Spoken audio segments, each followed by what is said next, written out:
नांदेड़ में सियासी माहौल गर्माता नजर आ रहा है। पूर्व मुख्यमंत्री और राज्यसभा सदस्य अशोक चव्हाण की उनके राजनीतिक विरोधी लगातार आलोचना करते रहे हैं।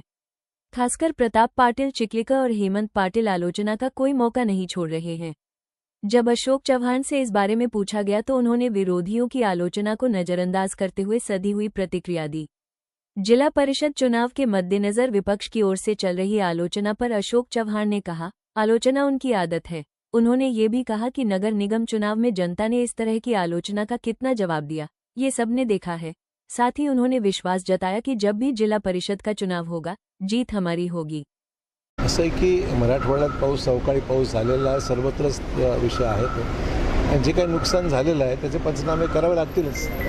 जिल्हाधिकाऱ्यांनी बोलेन आणि ज्या ठिकाणी नुकसान झालं आहे त्याचा रितसर पंचनामा करावा लागेल. मागच्या वेळेला जी अतिवृष्टी झाली होती त्यामध्ये जे अर्धापूर शहरातले जे 102 शेतकरी होते बाधित, विहिरीचे बाधित, त्यांनी अर्ज करून त्यांना निधी मिळाला नव्हता. असे अर्धापूर शहरातले जे काही शेतकरी आहेत ते नगरपंचायतीच्या हद्दीमध्ये असल्यामुळे त्यांच्या विहिरीचा जो काही मावेजा रोजगार हमी योजनेमध्ये द्यावा लागतो, रोजगार हमीच्या माध्यमातून काम करून घ्यावं लागतं. ते असल्यामुळे ती एक अडचण तांत्रिकदृष्ट्या निर्माण झालेली आहे.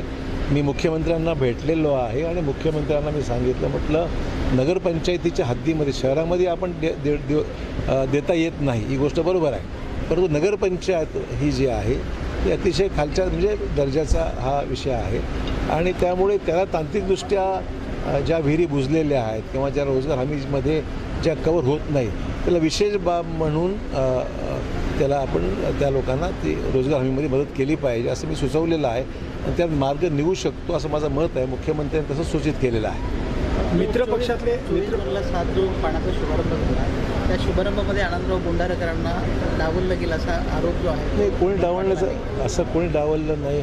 आरोप करणारे स्वतः करतात का दुसरे कोणी करतात?